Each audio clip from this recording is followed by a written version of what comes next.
I was staring at my wife's phone when I realized my marriage was a lie. Not because I was snooping. I'd never been that guy. The phone had buzzed on the kitchen counter while Emily was in the shower, and I glanced at it purely by reflex. What I saw made my blood run cold. A text preview from someone named Gym Buddy. Last night was incredible. Can't stop thinking about you. When can we? My hands started shaking. Gym Buddy. Emily had been going to the gym religiously for 6 months now. Getting healthy for us, she'd said.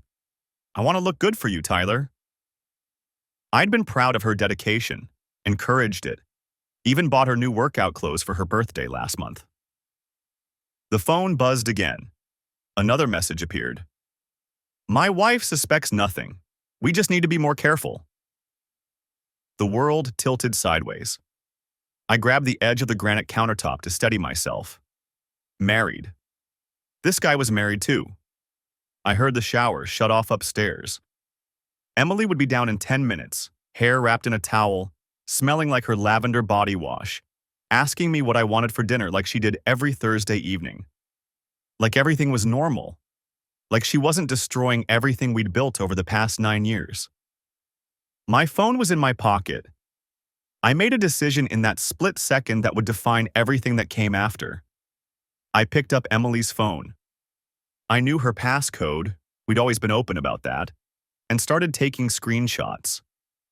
My fingers moved mechanically, muscle memory taking over while my brain struggled to process what I was seeing. The messages went back months. February. It was October now. 8 months of this. You make me feel alive again. He doesn't appreciate you like I do. I've booked the hotel for Tuesday afternoon. That thing you did with your... I stopped reading that one. Didn't need the visual. My stomach was already churning. I sent the screenshots to my own phone via her messaging app, then quickly deleted the evidence of the transfer. My heart hammered so hard I could hear it in my ears. The bathroom door opened upstairs. I set her phone back exactly where it had been, screen side down, and forced myself to walk to the living room. Forced myself to sit on the couch. Forced myself to breathe. Hey, babe, Emily called from upstairs, her voice bright and cheerful. The voice I'd woken up to for 9 years. The voice that had said, I do, in front of 200 people at St. Matthew's Church. The voice that had whispered, I love you, 1,000 times. All of it a lie. Hey, I managed to call back. My voice sounded strange to my own ears, hollow. She came downstairs 15 minutes later, wearing yoga pants and one of my old college sweatshirts. Her dark blonde hair was still damp, falling in waves around her shoulders. She was beautiful. That was the worst part. She was still so beautiful to me, even now. What do you want for dinner? She asked, walking past me toward the kitchen. I was thinking maybe that pasta dish you like, the one with the sun-dried tomatoes? She was good. I had to give her that. Her voice held no trace of guilt, no hesitation. She picked up her phone from the counter, glanced at it, and I watched her face carefully. Nothing. Not even a flicker of concern. She must have read those messages, but her expression remained perfectly neutral. Sure, I said. Pasta sounds good. You okay? You look pale. Just tired. Long day at the office. She smiled at me, that same warm smile I'd fallen in love with at a coffee shop downtown back in 2014. Go relax. I'll cook. I nodded and retreated to my home office, closing the door behind me. My hands were still shaking as I pulled out my phone and started reading through the screenshots more carefully. The messages painted a clear picture. His name was Blake. Blake Patterson. He worked at the same gym where Emily had her membership, Peak Fitness on Riverside Drive. He was a personal trainer. Of course he was.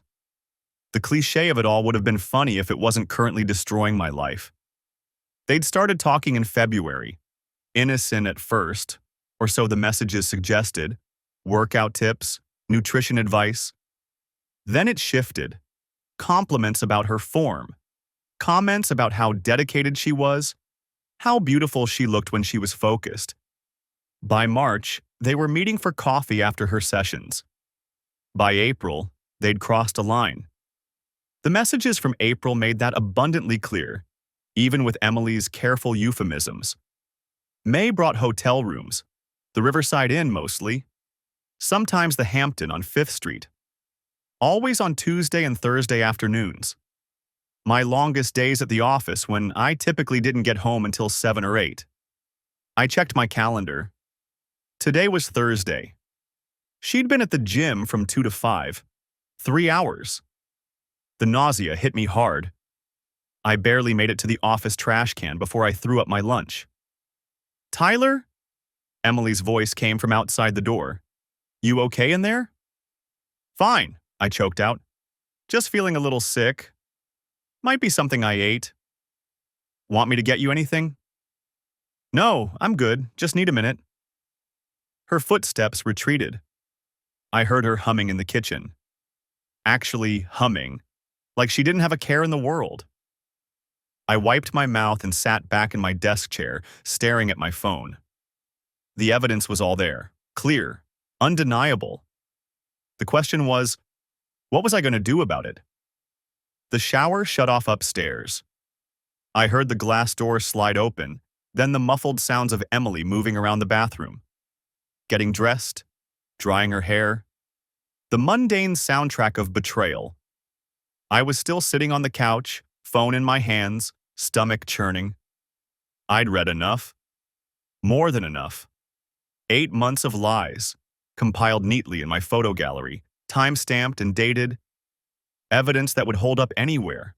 But something was nagging at me. Something Emily had mentioned in one of those messages to Blake. I scrolled back through the screenshots until I found it. "Had the weirdest dream last night.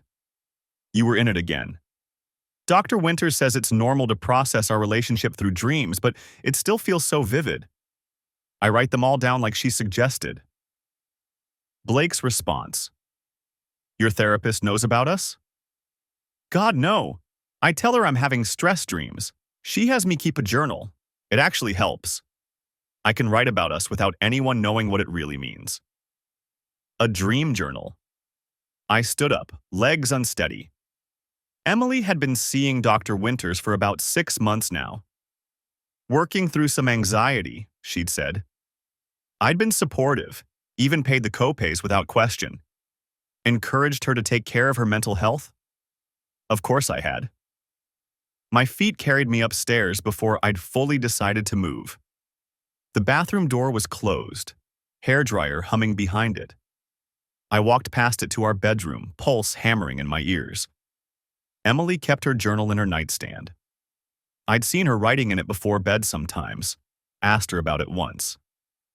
"Just processing my day," she'd said with a smile. "Dr. Winters thinks it'll help with the anxiety." I'd kissed her forehead and told her I was proud of her for doing the work. The nightstand drawer slid open silently. Inside, beneath a sleep mask and a half-empty bottle of melatonin, was a leather-bound journal. Dark blue, expensive-looking. The kind of thing you'd buy when you were serious about something. I pulled it out. The hairdryer shut off. I froze, journal in my hands, listening. Water running in the sink. The medicine cabinet opening and closing. She was doing her skincare routine. That bought me maybe 5 minutes. I sat on the edge of the bed and opened the journal. The first entry was dated March 15th, a month after the affair started, according to the text messages. Dream. I was at the gym, but it was also a beach. B was there, teaching a class. He kept looking at me. When everyone left, we were alone. He touched my face and said I was beautiful. We kissed. It felt so real. When I woke up, I could still feel his hands on me. Dr. Winters says dreams about desire are normal, especially when marriage becomes routine. She says writing them down can help me understand what I'm really wanting. Connection, maybe. Passion. Things that have faded with tea. My hands tightened on the journal. Things that have faded, as if that justified anything. I flipped forward. More entries, more dreams. Except they weren't dreams at all. They were memories, barely disguised. Dream. B and I were at a hotel. Room 312. Everything was white. White sheets, white walls. He undid my yoga pants slowly. Said he'd been thinking about this all week. We didn't leave the bed for hours. Room 312. The Riverside Inn. I'd seen that exact room number in one of Blake's texts. Dream. We were in his car in a parking garage. Quick, urgent. I kept worrying someone would see but couldn't stop. He said my name over and over.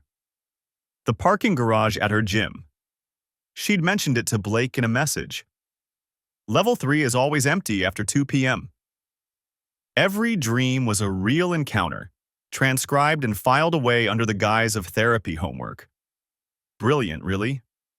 If I'd ever found it, she could have claimed they were just fantasies, just dreams, nothing real. But I had the text messages now. I could match them up, date by date, detail by detail. I flipped through more pages. The entries got more detailed, more explicit.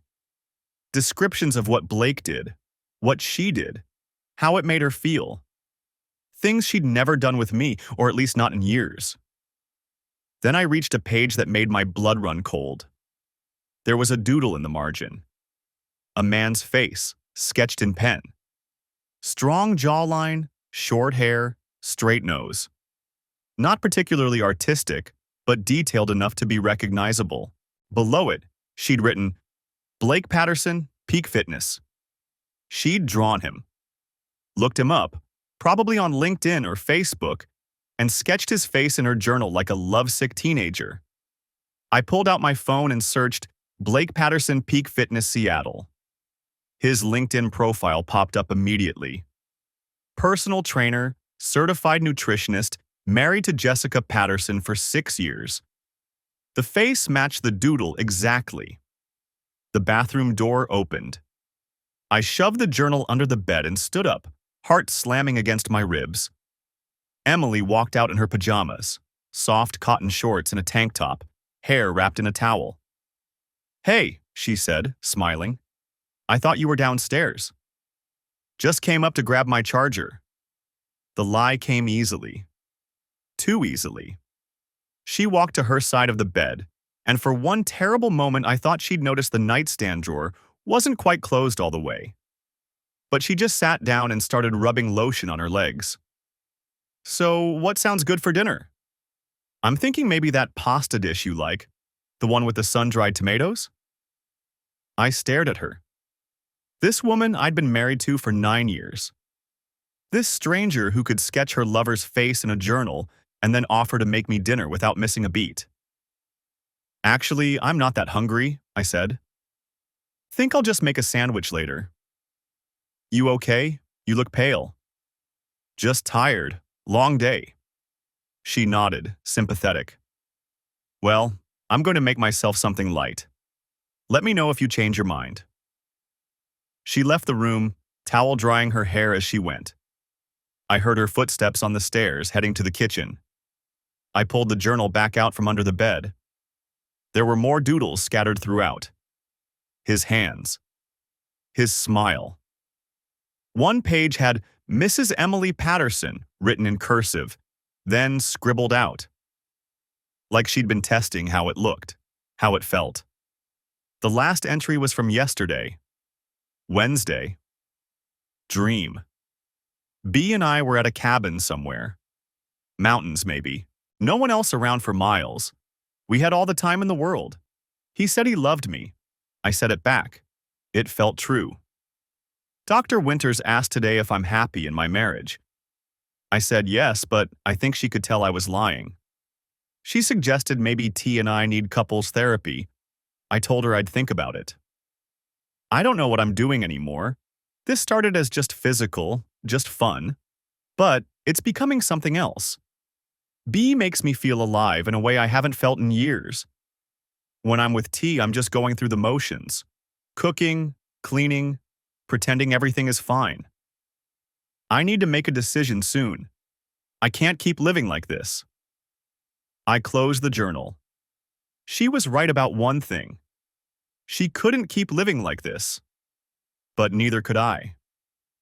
I took out my phone and photographed every page of the journal, every entry, every doodle, every damning word. Matched them up with the text messages, creating a timeline that was irrefutable. Then I searched for Dr. Winters. Dr. Patricia Winters, licensed therapist, Seattle. Her website had a contact form and a professional photo. Kind eyes, gray hair, the type of person you'd want to confide in. She had no idea her patient was using therapy as cover for an affair. Was writing detailed accounts of hotel encounters and calling them dreams. I wondered what the ethics board would think about that. Downstairs, Emily was humming again. Some pop song I didn't recognize. Happy, carefree, unburdened. I put the journal back in the nightstand, exactly as I'd found it. Closed the drawer carefully. My phone buzzed. A text from my brother, asking if I wanted to grab drinks this weekend. I stared at it for a long moment, then typed back, "Can't this weekend. Have some things I need to take care of." His response came quickly. "Everything okay?" "It will be." I went downstairs. Emily was at the stove making scrambled eggs, still humming. She looked over her shoulder when she heard me. "Changed your mind about food?" "No," I said, "but I think I'll take a walk. Clear my head. It's getting dark out." "I'll be fine." I grabbed my jacket and headed for the door before she could say anything else. Outside, the October air was cold and sharp. I walked without direction, hands in my pockets, mind racing. I had everything I needed now. Messages, journal entries, dates, times, locations. A complete picture of betrayal, documented in her own handwriting. The question was what to do with it. I walked for 45 minutes before the cold finally drove me back. The house was warm when I stepped inside, the smell of garlic and tomatoes filling the air. Emily had made her grandmother's pasta sauce, the one that took 3 hours and required her to stand at the stove, stirring every 15 minutes. "There you are," she appeared in the kitchen doorway, wooden spoon in hand. I was starting to worry. "You were gone a while." "Just needed to clear my head." I pulled off my jacket, hung it on the hook by the door. My phone felt heavy in my pocket, weighted down with all those screenshots. "Work stuff." "Well, dinner's almost ready. Why don't you open some wine?" I moved through the motions. Found the corkscrew in the drawer. Selected a bottle from the rack, a Chianti we'd been saving for something special. The irony wasn't lost on me. She'd set the table with our good plates, cloth napkins, the whole production. We sat across from each other like we had 1,000 times before. She served the pasta, asked about my day, told me about a funny thing that happened at the grocery store. I responded when appropriate. Nodded. Smiled even, though I couldn't have told you what the smile felt like on my face. "You're quiet tonight," she said, twirling pasta on her fork. "Just tired." "You work too hard."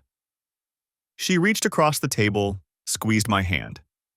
Her touch felt like static electricity. "You should take better care of yourself." I looked at her hand on mine, wedding ring still there. The princess-cut diamond I'd saved 6 months to afford. We'd been 25. Stupid kids who thought love was enough. "Maybe you're right," I said. After dinner, she curled up on the couch with her laptop. I told her I had emails to catch up on and retreated to the office. Closed the door.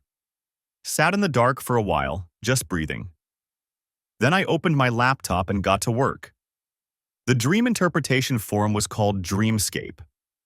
I'd found it during my walk, searching on my phone. It had over 200,000 members. People posted their dreams, asked for analysis, shared theories about symbolism and meaning. There was even a section for therapists and dream workers to offer professional insights. I created an account. Username, Seattle Sleeper. Generic enough. The post took me an hour to write. I kept it clinical. Detached. Subject, Wife's Dream Journal. Ethical question.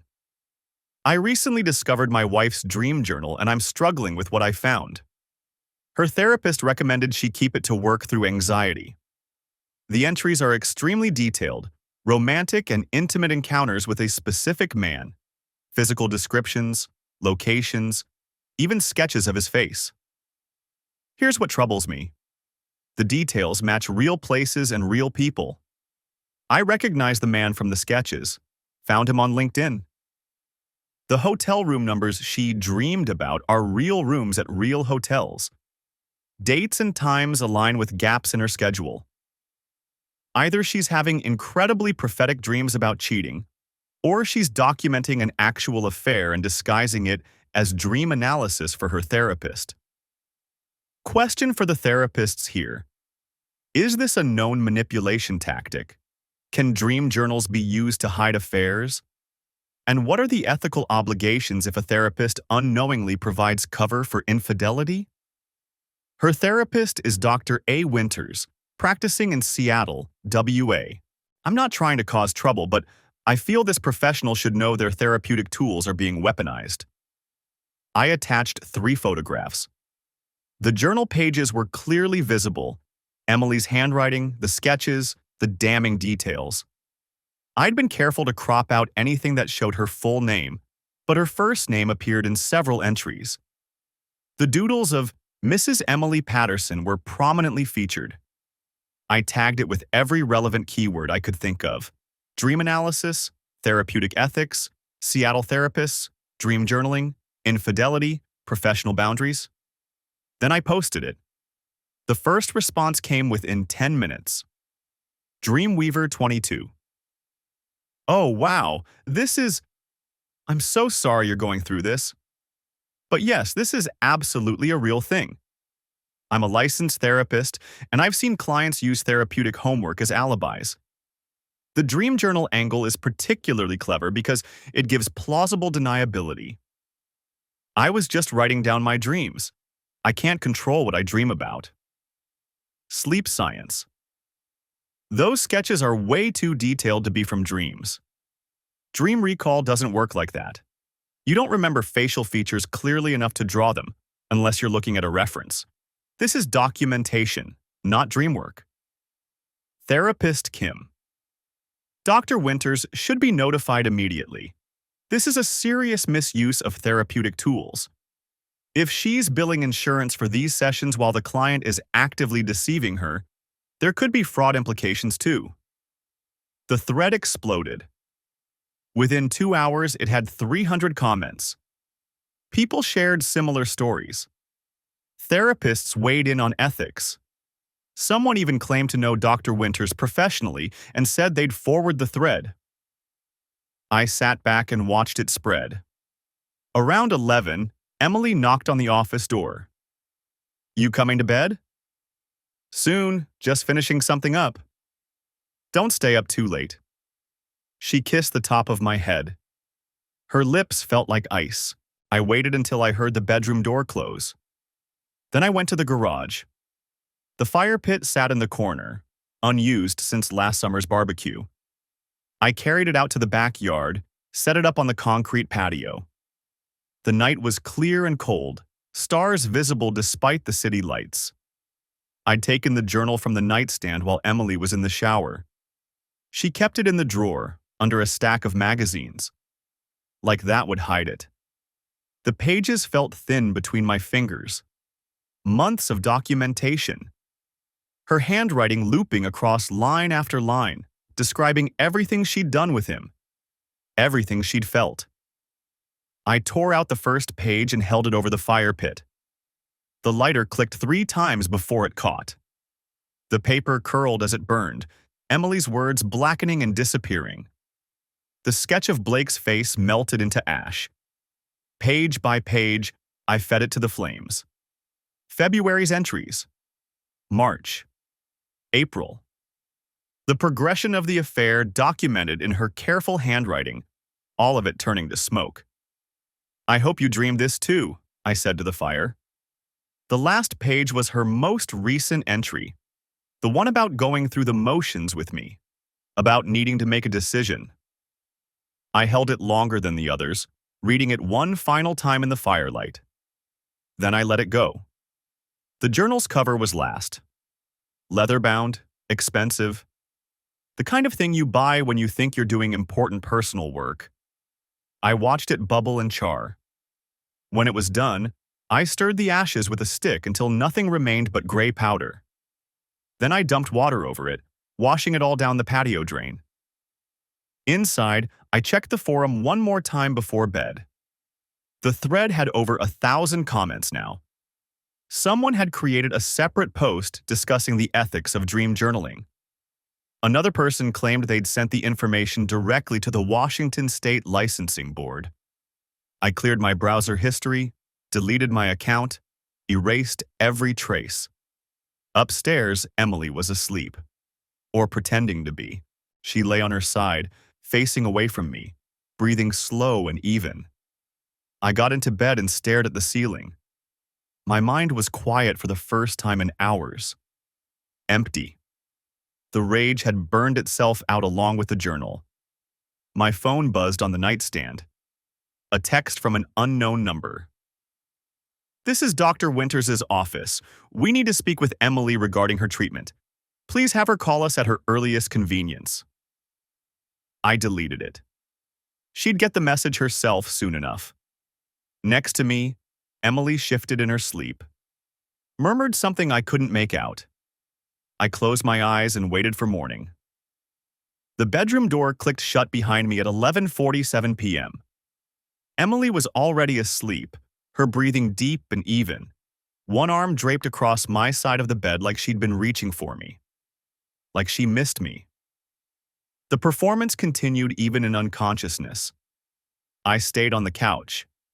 Sleep didn't come. Every time I closed my eyes, I saw those journal pages, the sketches, the practice signature of a name that wasn't mine. I'd memorized entire passages without meaning to. The words burned into my brain like a brand. At 2:13 a.m., I gave up pretending and opened my laptop. The Dreamscape forum post had exploded. 147 comments now. I scrolled through the newest ones, watching strangers dissect my marriage with clinical precision. Someone had created a Reddit thread linking to it. Another person had screenshot the whole thing and posted it to Twitter. The anonymization I'd carefully maintained was holding, but barely. People were speculating, theorizing, offering advice I hadn't asked for. One comment stopped me cold. Jess P. Seattle. "This is my husband. I know it's my husband. The timeline matches. The gym. Everything. Someone please tell me how to contact the OP. Posted 14 minutes ago." My hands hovered over the keyboard. Blake's wife. Had to be. The username, the location, the desperate certainty in those words. I'd wanted this, hadn't I? Wanted Blake's world to implode the way mine had. Wanted him to lose what he'd helped Emily throw away. I clicked on her profile. Brand new account, created tonight. This was her only post. The cursor blinked in the reply box. I could reach out. Send her the screenshots I had. Watch Blake's marriage detonate in real time. I closed the laptop instead. Not yet. Not like this. Jessica Patterson deserved better than a midnight message from a stranger on the internet. She deserved to hear it in a way that didn't make her look crazy, didn't make her doubt her own sanity. I'd lived through that doubt for the past 36 hours. Wouldn't wish it on anyone. The phone on the coffee table buzzed. Emily's phone, still where I'd left it charging. Blake. "Can't sleep. Keep thinking about you." 3:27 a.m. His wife was probably right next to him, just like Emily was upstairs in our bed. The symmetry of it made my stomach turn. I didn't respond. Let him wonder. Let him sweat. Friday morning arrived with gray Seattle rain and the smell of coffee I didn't remember making. Emily came downstairs at 6:45, already dressed for the gym in those expensive leggings I'd bought her for her birthday. The ones she'd worn to meet Blake at the Hampton on 5th Street. I'd found the receipt in her journal, tucked between pages like a bookmark. "Morning," she said, kissing the top of my head as she passed. Her hair was still damp from the shower, smelling like lavender and lies. "You were up late. Everything okay?" "Couldn't sleep." "True enough. You should try some of those breathing exercises Dr. Winters taught me." She poured coffee into her travel mug, added the exact amount of cream she always did. "They really help with anxiety." The casual mention of Dr. Winters almost made me laugh. Emily still didn't know about the text from yesterday, the one I'd deleted. Still didn't know her therapist was probably scrambling to cover her own liability right now. "Maybe I will," I said. She checked her phone, frowned slightly, probably looking for Blake's response to his 3:27 a.m. message. "I'll be back around 9. We could grab brunch at that place you like? The one with the good pancakes?" "Sure." Another kiss, this one on my cheek. "Love you, babe." The door closed behind her at 6:58. I watched through the window as she got into her car, checked her phone again, pulled out of the driveway. Headed to Peak Fitness on Riverside Drive, where Blake would be waiting with his perfect smile and his wedding ring probably tucked in his gym bag. I gave it 10 minutes, then headed upstairs. Emily's nightstand drawer was locked, but the key was exactly where I expected it to be, taped to the underside of the drawer above it. People were so predictable when they thought they were being clever. Inside, a burner phone. Of course there was a burner phone. This one was older than our regular phones, a cheap prepaid model that probably cost $40 at a drugstore. I powered it on, watched the screen flicker to life. No password. Why would there be? This phone's existence was the security. The text history made my jaw clench. Months of messages. Different from the ones on her regular phone, these were rawer, more explicit. Plans and logistics mixed with the kind of words people use when they think no one's watching. The earliest message was from January 29th. "Blake, got the phone. This feels crazy." Emily, "Crazy good or crazy bad?"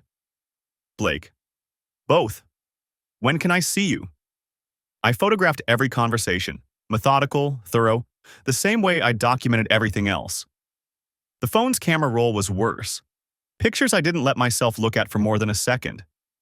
Just long enough to confirm what they were, add them to my evidence file. There was a voice memo dated October 3rd. Last week. I almost didn't play it. Almost put the phone back, locked the drawer, walked away from whatever this was going to reveal. I pressed play. Emily's voice, slightly breathless. "I can't keep doing this. Going home to him, pretending everything's fine. Blake, I love you. I need you to tell Jessica. We need to tell them both and just be together. For real." Blake's voice, quieter. I know, baby. Soon. I promise. Just need to figure out the right time." "You keep saying that." "I mean it this time. After the holidays, maybe. Give Jessica one more Christmas, you know?" A pause. Then Emily, softer. "What about Tyler? Doesn't he deserve one more Christmas?" "That's different. You don't love him anymore." "No, I don't." The recording ended at 47 seconds. I played it again. Then a third time. Listening to my wife confirm what I'd already known but somehow needed to hear. The finality of it. The casual cruelty of, "That's different." The phone went back in the drawer. Key back under the upper drawer. Everything exactly as I'd found it. Downstairs, I made another pot of coffee and opened my laptop. The Dreamscape forum had new activity. Jess P. Seattle had posted again. Jess P. Seattle. I confronted him. He denied everything. Said I was being paranoid. But I know. The way he looked at his phone when I asked. The way he's been acting. Someone please help me. Posted 23 minutes ago. This time I didn't hesitate. Created a burner email account. Took less than 3 minutes and sent her a message through the forum's private messaging system. Your instincts are correct. I have proof. Are you willing to meet in person? Public place, your choice. I'll bring everything. The response came in under 5 minutes. Yes. When? Where? Tomorrow. 2 p.m. Cafe Allegro on University Way. I'll be wearing a blue jacket, sitting in the back corner. How will I know it's really about my husband? I attached a single screenshot. Blake's face, cropped from one of Emily's journal sketches, just enough to confirm, not enough to destroy her before she was ready. Oh my God. Tomorrow, 2 p.m. Bring someone with you if it makes you feel safer. I closed the laptop before she could respond again. Emily came home at 9:17, flushed and happy, suggesting brunch like nothing had changed. Like she hadn't just spent 2 hours with Blake, planning a future that didn't include me. Planning to give me one more Christmas before blowing up my life. Let me just shower real quick, she said, already heading for the stairs. Take your time. The water ran upstairs. I sat at the kitchen table, drinking coffee that had gone cold, thinking about Jessica Patterson and the look she'd have on her face tomorrow when I showed her what her husband really was. Thinking about how Emily would look when her whole carefully constructed lie finally collapsed. Not yet, but soon. The shower shut off at 9:34. Emily's phone buzzed on the counter. Blake. She knows something. Jessica's acting weird. We need to be careful. I deleted the message before Emily came downstairs. Let them both sweat a little longer. The coffee shop Jessica suggested was called Grounded, a place I'd never been to before. Neutral territory. I arrived 20 minutes early, ordered a black coffee I had no intention of drinking, and claimed a corner table where I could watch the door. My phone sat face down on the table. Inside it, screenshots. Hundreds of them. Messages. Journal entries. Voice memos. 8 months of evidence that her husband had been sleeping with my wife. I'd spent the morning organizing it all into folders. Chronological order, by type, by location. Like I was building a case, which I suppose I was. Just not the legal kind. Not yet. The door chimed. A woman walked in, late 30s, athletic build, blonde hair pulled back in a ponytail. She scanned the room with the same wary expression I probably wore. Our eyes met. Something passed between us. Recognition of a shared wound. She walked over. Tyler? Jessica. I stood, offered my hand. Her grip was firm, controlled. She sat across from me. No coffee, no pretense of casual. Thank you for meeting me, she said. Thank you for coming. We sat in silence for a moment. Two strangers bound by the worst kind of connection. How did you find the forum post? I asked. Blake leaves his laptop open sometimes. I saw it in his browser history. Dream Journal Interpretation Forum. She laughed, bitter. He was checking to see if anyone had commented, if anyone suspected. Did they? A few people said the dreams sounded suspiciously detailed, too specific. One person asked if the poster was sure these were actually dreams. She met my eyes. That's when I started looking closer. The details. The timeline. February through October. Blake joined Peak Fitness in January, got his certification in February. Emily joined in February, I said. The hotel, Riverside Inn. I found a charge on our credit card statement. March 15th. He said it was a work conference. She told me she was at a yoga retreat that weekend. Jessica's jaw tightened. The church, St. Matthew's. We got married there 6 years ago. He took her to our church. I hadn't known that detail. The journal entry had just mentioned a beautiful old church downtown where we talked about our dreams. Not his wedding venue, not where he'd made vows to the woman sitting across from me. "I'm sorry," I said. "Don't be. You didn't do this." She pulled out her phone. "I have questions. About the journal. About what you found." I nodded. "I'll tell you everything. The sketches. You mentioned sketches in the forum post. Of his face." "Yeah. Multiple pages. She'd drawn him over and over. Different angles. Different expressions." I pulled out my phone, opened the photos. I took pictures of everything before I burned it. Her eyes widened. "You burned it?" "The physical journal, yes. After I posted excerpts online. After I documented everything." I slid my phone across the table, but I kept the evidence. She scrolled through the photos. Her face went pale, then red, then completely blank. The same progression I'd gone through. Shock, rage, numbness. "This is detailed," she whispered. Her therapist assigned it. "Dream journaling, to help with her anxiety." I made air quotes. Except she wasn't writing about dreams. She was documenting the affair. Every encounter. Every feeling. Every time they... I stopped. "Every time they... what?" "Were together. Physically." Jessica kept scrolling, stopped on one entry. "His hands know exactly where to touch me, like he's memorized a map of my body." She looked up. "This is from April 23rd. "What about it?" "Our anniversary. April 23rd. He came home late that night.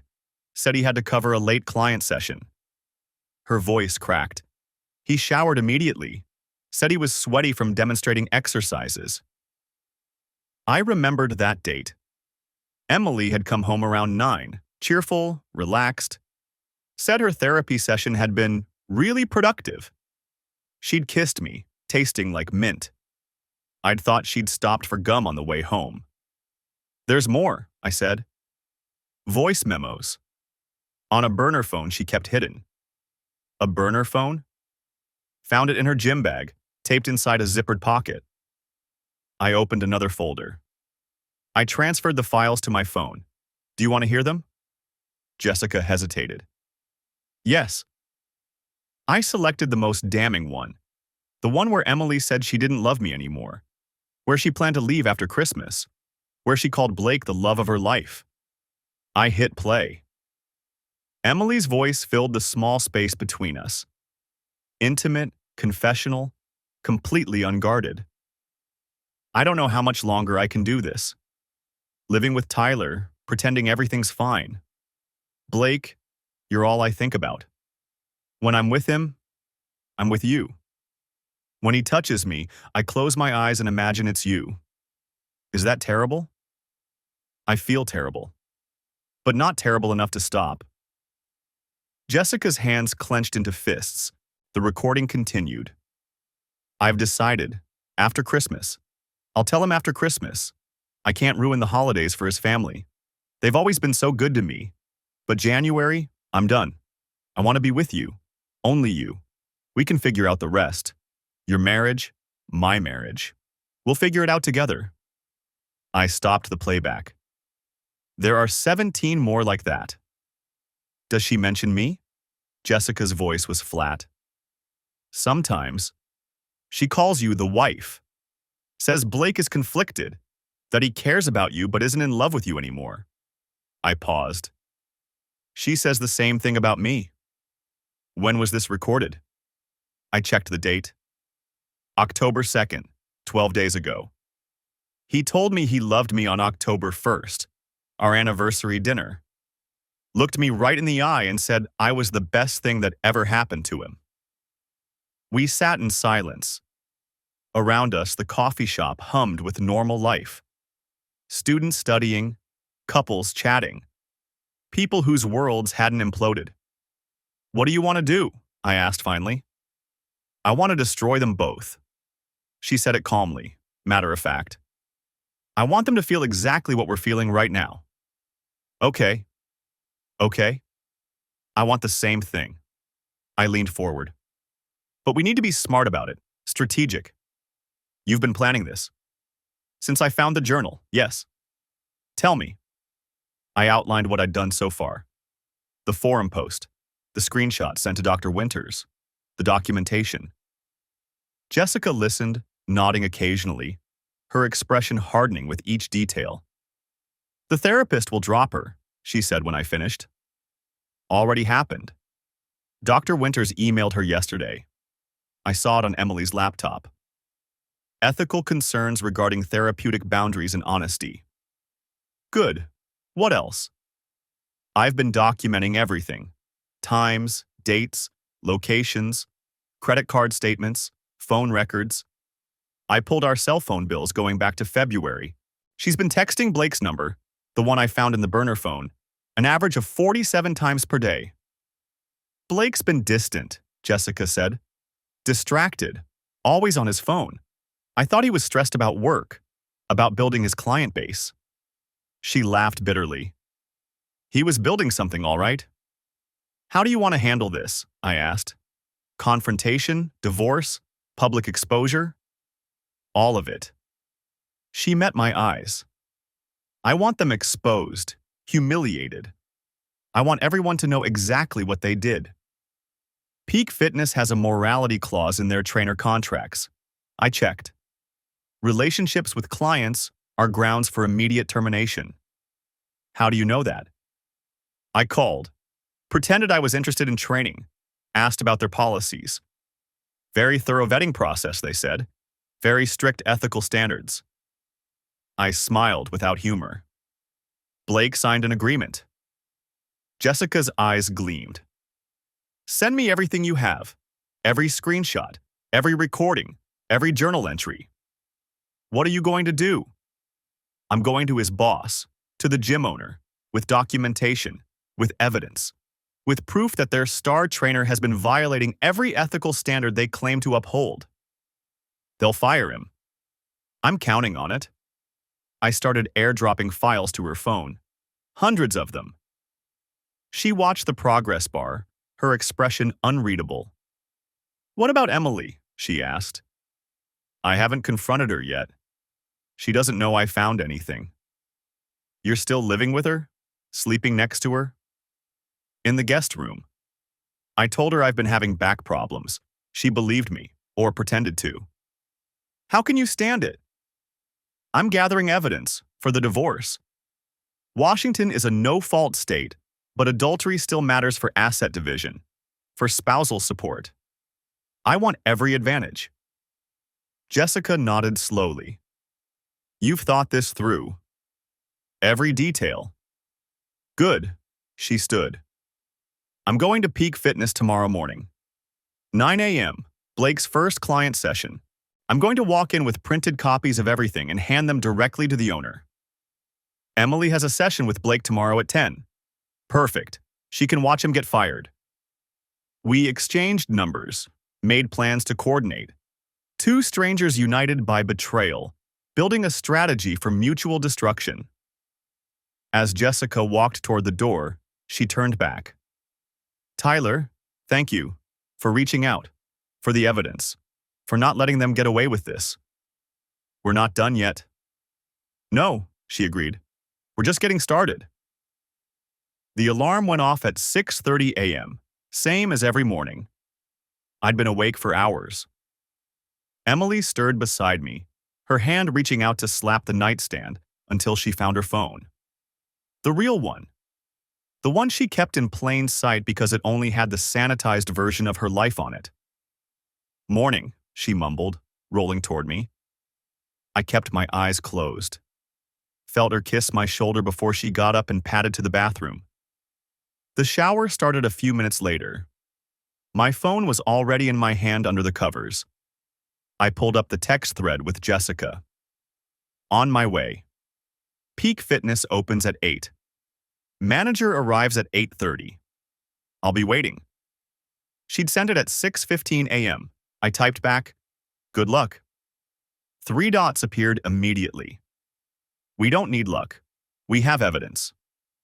The shower shut off. I heard Emily humming something while she got ready. The same off-key melody she'd been humming for weeks. Probably a song Blake had played for her. Everything meant something else now. Every gesture had a shadow. She came out wrapped in a towel, her hair dripping onto her shoulders. "You're up early," she said, noticing my eyes were open. "Couldn't sleep. Bad dreams?" She smiled at her own private joke as she walked to the closet. I wanted to laugh or scream. Instead, I said, "Something like that." She emerged in leggings and a sports bra, pulling on a zip-up hoodie. Thursday morning, 10 o'clock training session with Blake. Except today, Blake wouldn't be there. "I'm doing a morning session today," she said, checking herself in the mirror. "Blake had an opening at 10. Thought you usually went at noon on Thursdays." She didn't miss a beat. "He's adjusting his schedule. Something about new client bookings." I nodded. Watched her grab her gym bag, the expensive one I'd bought her for her birthday. She'd probably packed it last night. Maybe included something special to wear for him afterward. "I'll be back around 11:30, she said, leaning down to kiss me. Her lips were soft. Her perfume was the one I'd given her for Christmas last year. "Love you." "Love you too." The words tasted like ash. She left. I heard her car start in the driveway, listened to the sound fade down the street. 7:45 a.m. I got up, showered, dressed, made coffee I didn't drink. Stood at the kitchen counter staring at my phone. Jessica sent another message at 8:47. "Meeting with manager now. His name is Kyle Brennan. Showing him everything." Then at 9:03, he's calling Blake in, wants him here by 9:30. 9:15. Blake just called the gym, told Kyle he's running late. We'll be here by 9:45. I could picture it. Blake getting the call from his boss, confused. Maybe a little worried, but not panicked.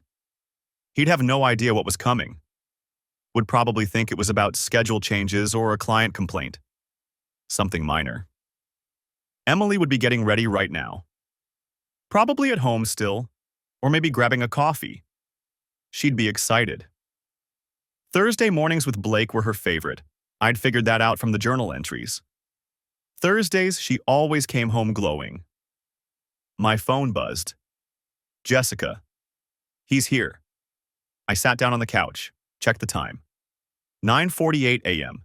The next 12 minutes were the longest of my life. At 10 a.m. exactly, my phone rang.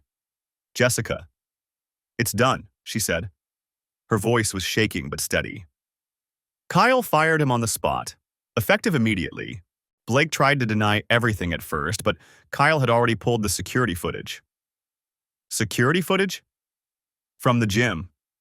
Kyle said he'd had suspicions before. Blake spending too much time with certain female clients, training sessions running long. He pulled footage from the past month. Found Blake and Emily in the equipment closet twice. Once in the parking lot sitting in his car for 40 minutes after her session ended. My stomach turned over. Kyle called it a liability nightmare, Jessica continued. Said if any of Blake's clients found out and sued, the gym would be finished. He didn't even let Blake clean out his locker. Told him to leave immediately or he'd call the cops for trespassing. Where's Blake now? Sitting in his car in the parking lot. I'm watching him from mine. He keeps trying to call someone, probably Emily. I looked at the time. 10:02. Emily would be pulling into the Peak Fitness parking lot right about now. I'm sending you a picture, Jessica said. My phone buzzed. A photo loaded. Blake's car, a gray Toyota Camry, parked at the far end of the lot. I could see him through the windshield, phone pressed to his ear. He's been calling the same number over and over, Jessica said. It goes to voicemail every time. Because Emily's burner phone was at home, hidden in her gym bag in the closet. The gym bag she wasn't using today because she'd brought her regular one. She's going to show up any minute, I said. I know. That's why I'm staying. I want to see her face when she realizes. Jessica, I need this, Tyler. I need to see her realize it's over. I understood that. I'd needed to see the messages myself, even though Jessica's description would have been enough. Some things you have to witness. Okay, I said. But be careful. I'm just watching. I'm not going to do anything crazy. We stayed on the line, neither of us speaking, both of us waiting. At 10:06, Jessica sucked in a breath. She's here. Silver Honda Civic, right? That's her. She just parked 3 spots down from Blake. She's getting out. Oh my God, Tyler, she's wearing the outfit. I didn't have to ask which one. I knew.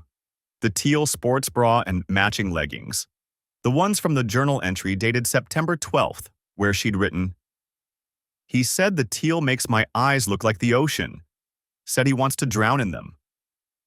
I'd read that entry 4 times before I'd stopped myself.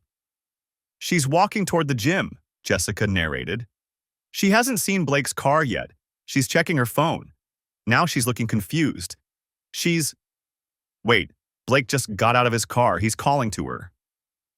I heard Jessica's breathing quicken. She's turning around. She sees him. She's smiling. She's walking over to him. They're talking. I can't hear what they're saying, but oh, Tyler. Her face just changed. He must have told her. I closed my eyes. Tried to imagine it. Emily's smile faltering. Her confusion shifting to panic. She's looking around, Jessica continued, like she's worried someone's watching. Blake's gesturing at the gym. He looks angry. She's touching his arm, trying to calm him down. He's shaking his head. He's getting back in his car. Is he leaving? No, she's getting in with him, passenger side. They'd be talking now. Blake telling her about the meeting with Kyle, about being fired, about the security footage.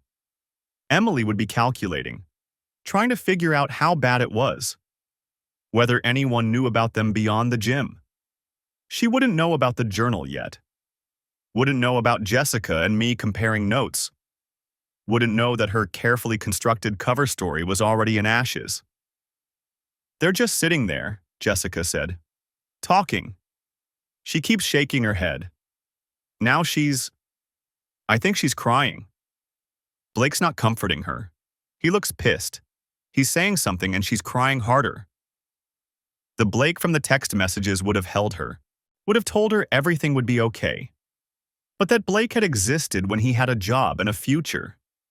This Blake had just lost both, and he was probably realizing that Emily wasn't worth it.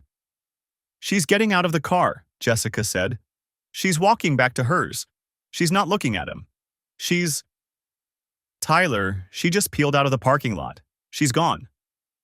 And Blake? Still sitting there, still on his phone. Wait, someone's calling me. It's him. Don't answer. I have to. If I don't, he'll know I know. She was right. I heard her take a breath, then, "Hey, what's up?" I couldn't hear Blake's voice, but I heard the tone of it, urgent, defensive. "What? Slow down?" Jessica said. She was good. She sounded perfectly confused. "You got fired? Why?" More talking from Blake's end. "That's insane," Jessica said. "Kyle can't just fire you for, wait, what security footage?"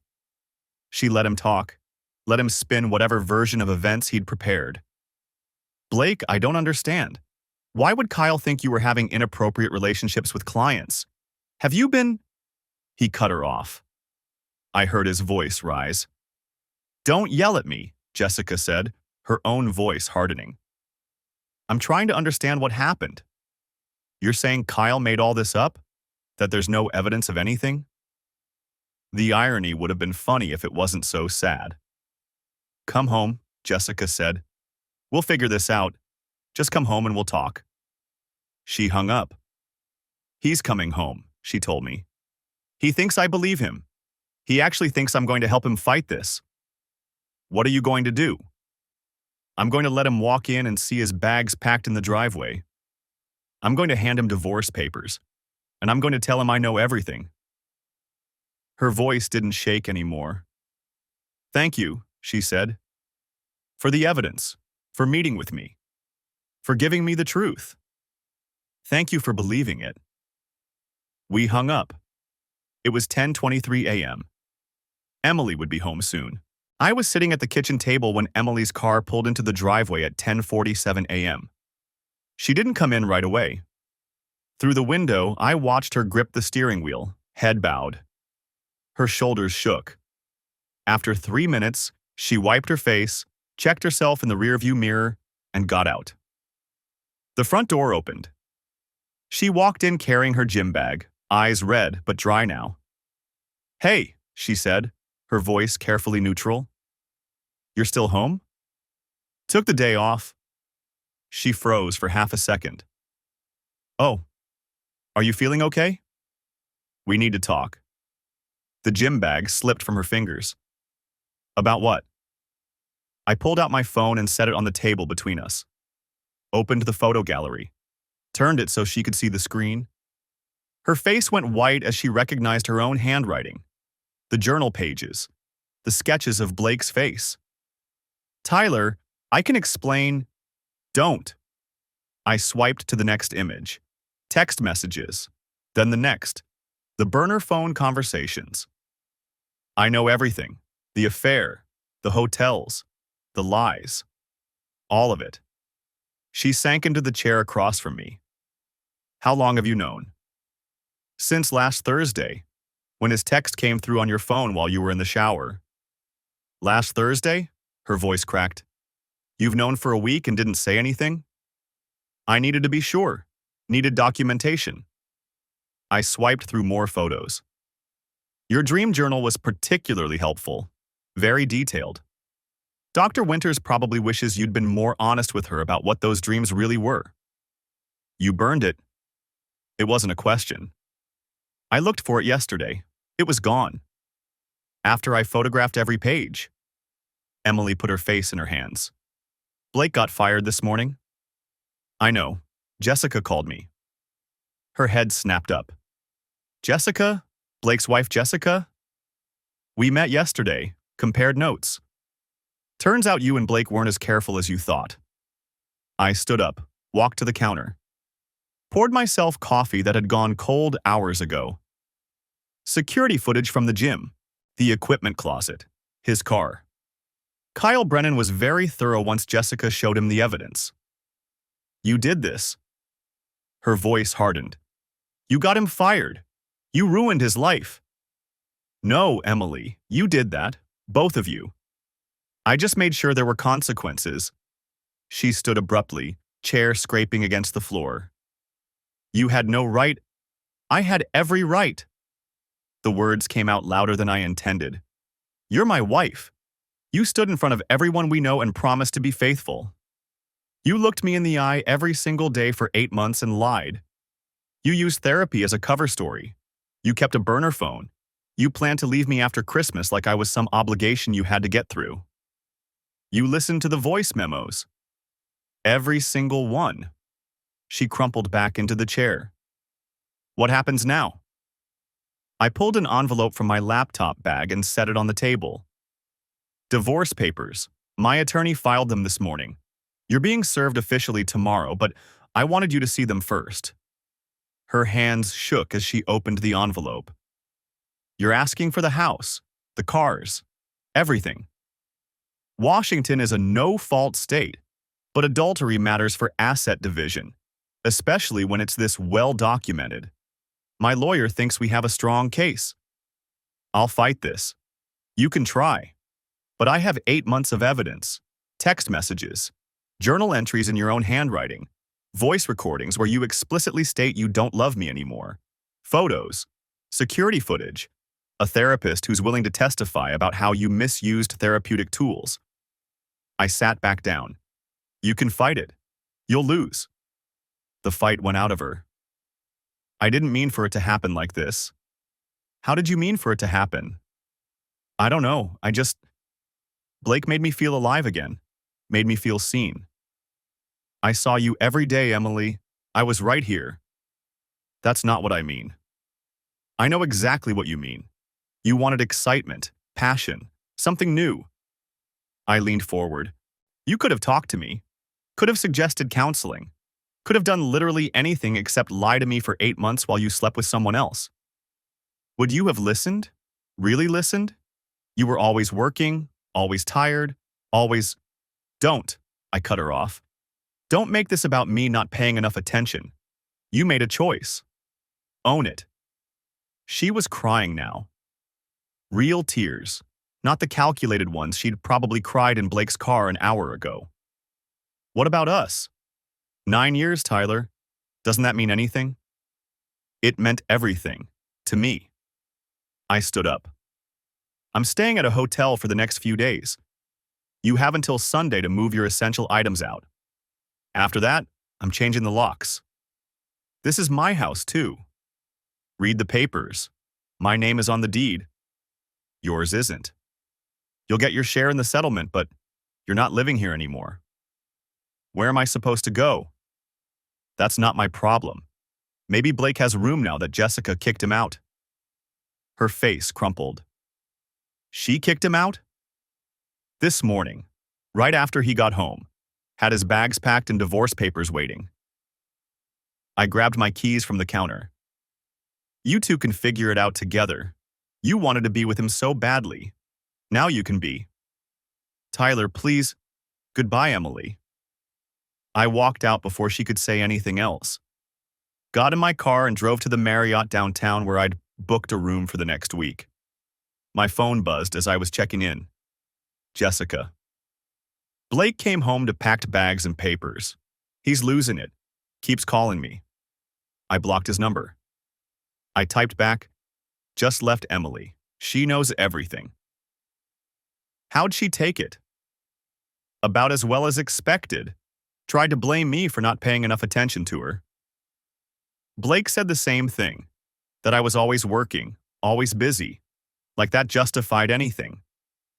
They deserve each other. They really do. The hotel room was generic and impersonal, exactly what I needed. I sat on the edge of the bed and stared at my phone. 9 years. Gone. Erased by 8 months of lies. But as I sat there, I realized something. I wasn't broken. I was angry, hurt, betrayed, but not broken. Emily's choices had destroyed our marriage, but they hadn't destroyed me. I'd done everything right. Gathered evidence, protected myself legally, made sure there would be consequences. I'd been strategic when I could have been reckless, methodical when I could have been destructive. My phone buzzed again. This time, my attorney. Papers served. She signed for them an hour ago. We're in good shape. I typed back. Thank you. Then I turned off my phone, lay back on the hotel bed, and slept for the first time in a week. 6 months later, I stood in a different coffee shop, not grounded, somewhere new, waiting for my order. The divorce had been finalized 3 weeks ago. Emily got a small settlement and her car. I kept the house, the retirement accounts, and most of our savings. Her affair, documented in excruciating detail, had made the proceedings swift if not painless. She'd moved in with Blake initially, but that lasted less than a month. Turned out the excitement of an affair didn't translate well to actual cohabitation, especially when both of them were unemployed and bitter. Last I heard, she was living with her sister in Portland. Blake had moved back to California. Jessica and I had coffee occasionally. Not romantic. Neither of us was ready for that, maybe never would be. But there was comfort in talking to someone who understood, who'd been through the same betrayal and come out the other side. Tyler? I turned. A woman I vaguely recognized from my gym was smiling at me. It is you. I thought that was you. How have you been? We made small talk. She mentioned a hiking group that met on weekends, said I should come sometime. I found myself saying yes. As I walked back to my car, the house was only mine now, but it was starting to feel less empty. I thought about Emily's journal entry, the one where she'd written about going through the motions, about feeling dead inside her own life. I understood that feeling now. I'd felt it for 6 months, moving through the mechanical process of divorce, of separating a shared life into two separate ones. But I also understood something Emily never had. That feeling dead inside your life meant you needed to change your life, not blow it up. It meant doing the hard work of reconnection, of honesty, of choosing to fight for what you'd built rather than running towards something shiny and new. She'd chosen the easy lie. I'd chosen the hard truth. And standing there in the parking lot, coffee in hand, hiking plans tentatively made with a stranger who might become a friend, I knew which choice I could live with. The betrayal would always be part of my story, but it wouldn't be the end of it. I got in my car and drove home, to a house that was quiet but no longer hollow, to a life that was mine alone but full of possibility. Some endings aren't happy, but some endings are necessary. And sometimes, necessary is enough.